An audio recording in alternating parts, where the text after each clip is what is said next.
In 2017, one football club paid $263 million in cash for a single footballer. That is more than the GDP of 14 small countries, more than Twitter spent acquiring Vine. And the buyer thought they got a bargain. Here is the math that made them right. In August 2017, Paris Saint-Germain wired €822 million, approximately $263 million at the time, to FC Barcelona to acquire the contractual rights to Neymar da Silva Santos Jr. The transaction was the largest single-player transfer in the history of professional sport, and it was paid in full, in cash, in a single transaction. To put the number in context, $263 million is more than what Twitter spent acquiring Vine, more than the entire valuation of most mid-sized national leagues, and more than the market capitalization of several publicly traded football clubs. One player, one transaction, one day. To most people watching, this looked like an aristocratic indulgence, a wealthy ownership group paying anything to win. To the people inside the transaction, it was the output of a remarkably specific financial model. To understand how a single footballer's contractual rights can be worth $250 million, you have to understand the four inputs that the model is actually pricing. The first thing to understand is what is actually being transferred. A footballer is not, contractually speaking, owned by a club. The player is an employee under contract, and that contract has a fixed duration, typically 3 to 5 years. What a club buys in a transfer is not the player, but the remaining duration of the contract, and specifically, the right to terminate the existing contract by paying out its remaining value to the selling club. This is why transfer fees scale with contract length. A player with 4 years remaining on a contract commands a substantially higher fee than the same player with 1 year remaining, because the buying club is purchasing 4 years of productive output versus 1.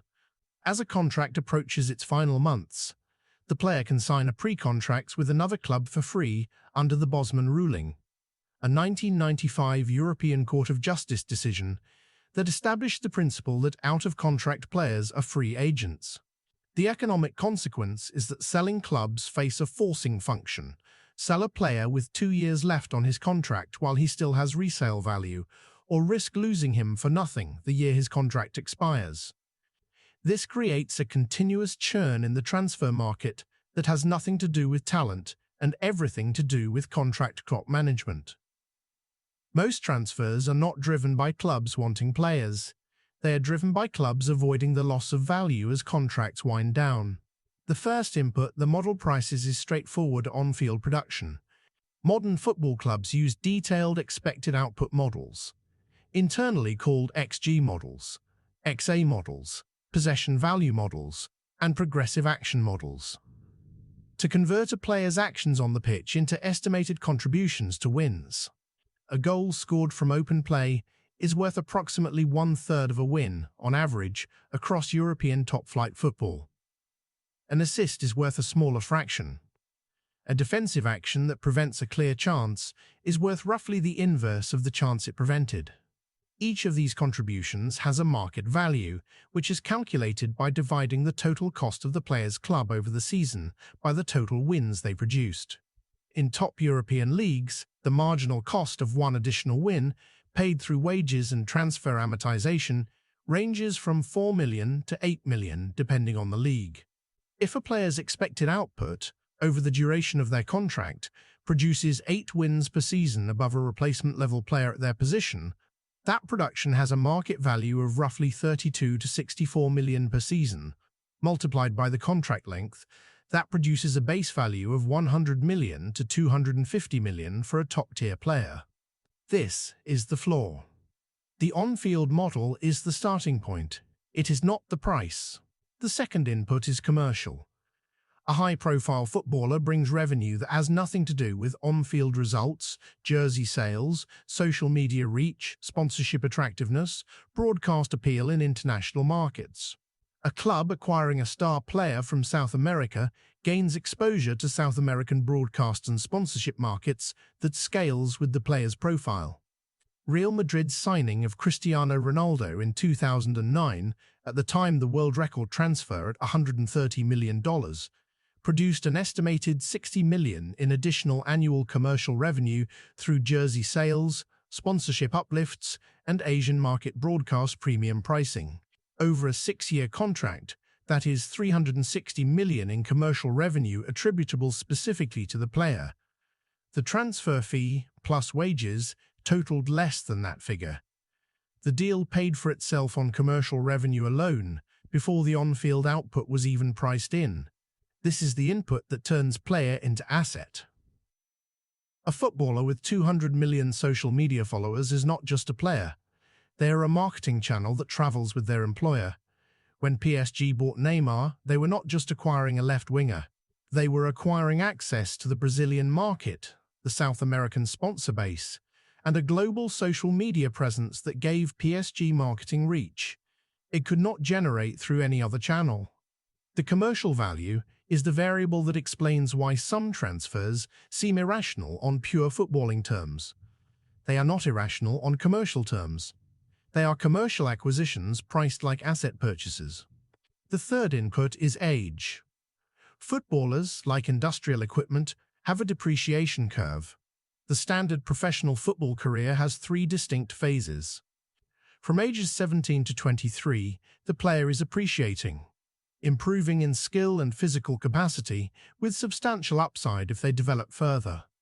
From 23 to 28, the player is at peak, producing maximum on-field output and maximum commercial value. From 28 to 35, the player is depreciating. Physical capacity declines, injuries accumulate, and resale value drops sharply. After 35, in most positions, resale value approaches 0. This curve has direct pricing consequences. A 21-year-old with breakout potential commands a premium because the buying club captures both the peak years and potential resale at peak. A 28-year-old commands less because there are fewer peak years remaining. A 32-year-old commands substantially less because the resale value at the end of the contract is minimal. The Neymar transfer fee priced a 25-year-old at the start of his theoretical peak years. The Cristiano Ronaldo transfer to Juventus in 2018, at age 33, was priced at 117 million, a significant discount to his peak-era valuation, reflecting the shorter productive horizon. Transfer fees are, in part, present values of expected future output over a depreciating asset's useful life. Most fans intuitively understand this. They recognize that an aging star is worth less than a rising star. Few understand that the underlying calculation is functionally identical to how heavy industrial equipment is valued. The fourth input is scarcity. Across the global football economy, the number of players capable of consistently performing at the highest level, the level required to win Champions League finals, decide international tournaments, or anchor a top 6 club's entire commercial strategy, is small. Estimates from football analytics firms place the number of world-class players in any given year at approximately 20 to 40 across all positions. The supply is constrained by talent, by injury, and by the random distribution of generational athletic ability. The demand, by contrast, comes from approximately 100 clubs across Europe, with the financial capacity to outbid each other for top talent. The mismatch produces a scarcity premium that scales non-linearly. The difference between a top 50 player and a top 20 player is much larger than the difference between a top 200 player and a top 100 player. This is why the highest-priced transfers are not 2 or 3 times more expensive than mid-tier transfers. They are 10 to 20 times more expensive. Scarcity premium is also why so-called panic buys near the end of transfer windows command additional premium. A buying club that needs a striker before the deadline, when only 2 viable options remain in the market, will pay 30 to 50% above the player's underlying value. The constraint is not the player. It is the timing. The fourth input is therefore not just about how rare a player is. It is about how rare a player is relative to the time the buying club has to make the purchase. Scarcity times urgency equals premium. This is the input that turns a 100 million player into a 200 million player on a specific day in a specific window. The relevance of all this to the World Cup is specific. A World Cup tournament is the highest visibility, highest stakes football event on Earth, watched by an estimated 5 billion people across 30 days. For an individual player, a World Cup is the largest single opportunity to demonstrate top-tier output on the most rigorous competitive stage. The pricing implications are direct. A player who performs well at a World Cup typically sees their transfer valuation rise by 15 to 30% in the immediate post-tournament window. A player who underperforms typically sees their valuation drop by a comparable amount.